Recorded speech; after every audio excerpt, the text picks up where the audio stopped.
الله من الشيطان الرجيم. بسم الله الرحمن الرحيم.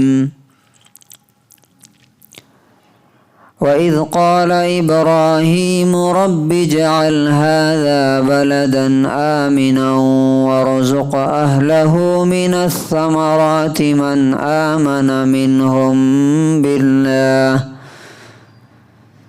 وارزق أهله من الثمرات من آمن منهم بالله واليوم الآخر قال ومن كفر فأمتعه قليلا ثم أضطره إلى عذاب النار وبئس المصير.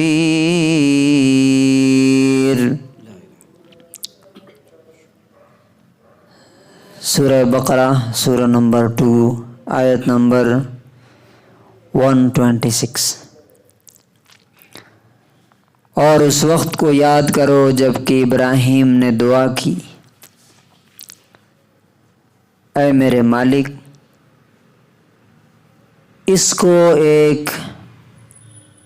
پرامن سرکشت شہر بنا دے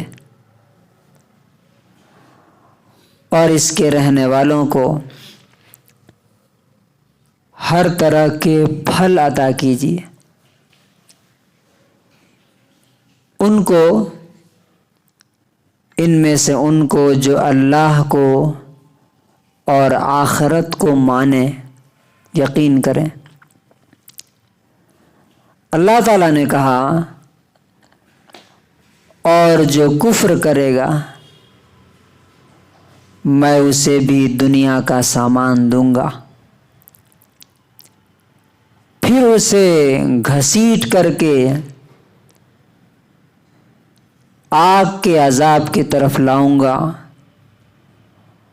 اور وہ پہنچنے کی سب سے بری جگہ ہے. And mention when Ibrahim said, My Lord, make this a secure city and provide its people with fruits. Whoever believes of them in Allah and the last day, Allah said, and whoever disbelieves, I will grant him enjoyment of this life for a little, then I will force him to the punishment of the fire, and wretched is the destination. اس دعا میں اور دعا کے جواب میں بہت ہی کچھ interesting چیزیں ہیں.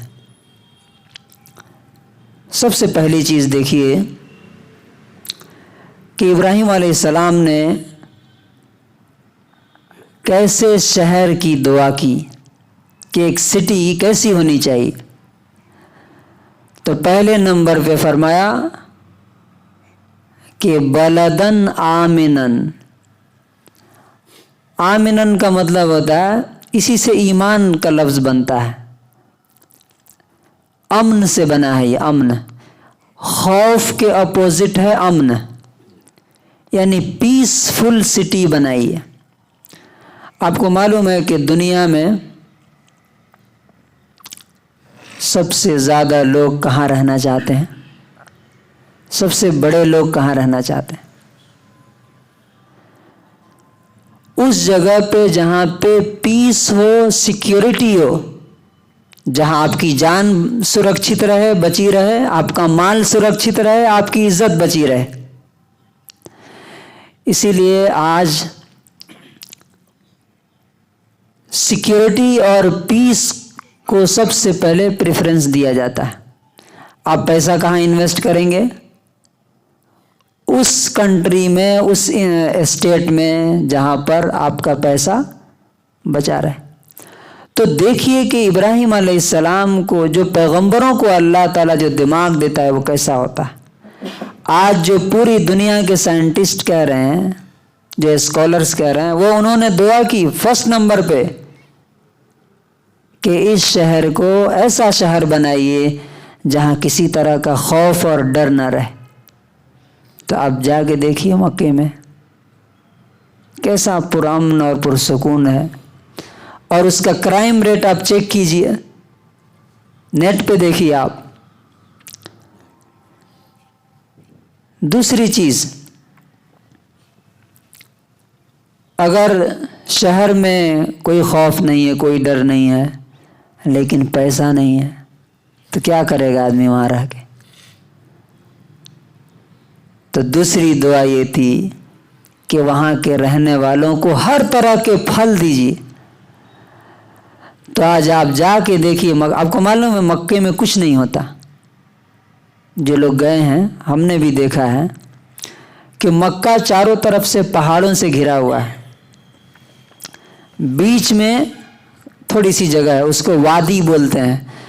پہاڑوں سے پانی جب آتا ہے تو پورا بھر جاتا ہے، وہاں کیا ہوگا؟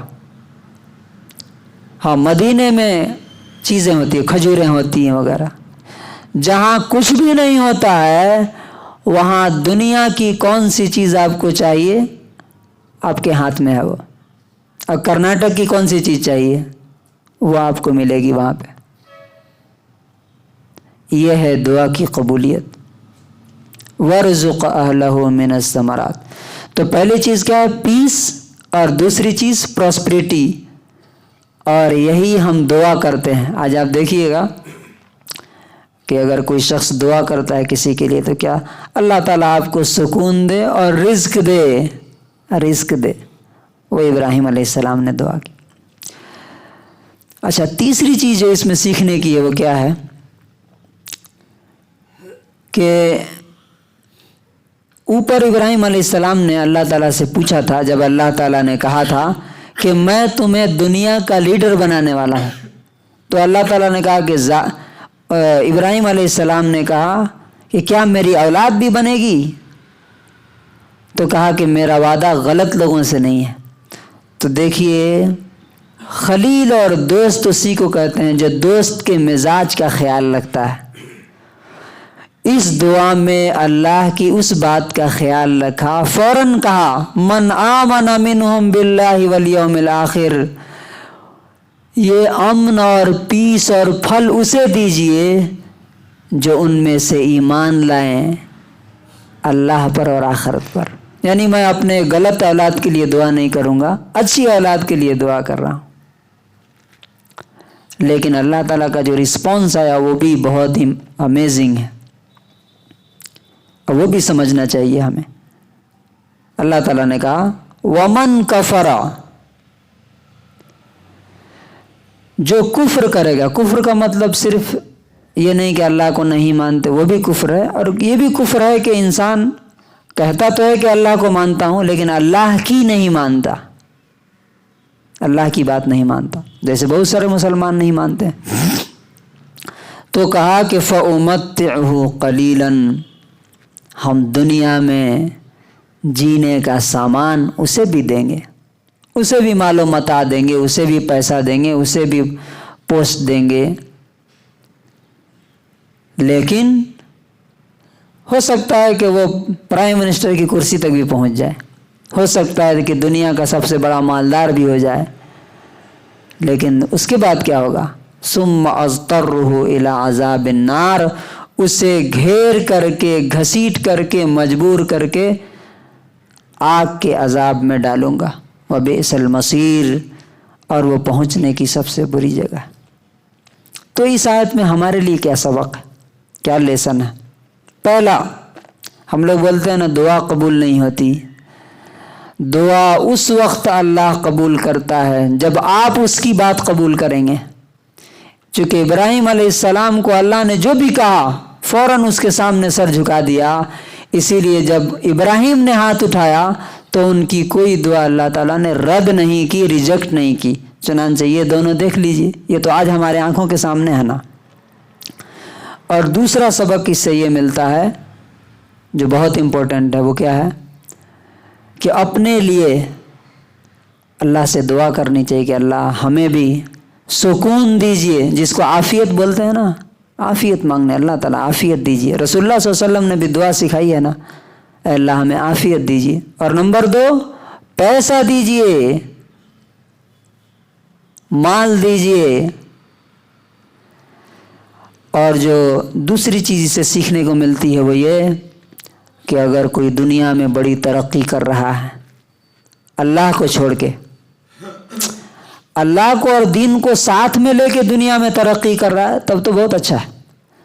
لیکن اگر اللہ کو اور دین کو چھوڑ کے آگے بڑھ رہا اور پرائم منسٹر کی کرسی تک بھی پہنچ گیا تو سمجھیے، یہ مت سمجھیے کہ اللہ تعالیٰ غافل ہے، بلکہ اللہ تعالیٰ اس کو گھیر رہا ہے اور گھیر کر کے جہنم میں ڈال دے گا۔ اللہ تبارک و تعالی ہمیں قرآن کریم سے ہدایت اور نصیحت اور عبرت حاصل کرنے کی توفیق نصیب فرما۔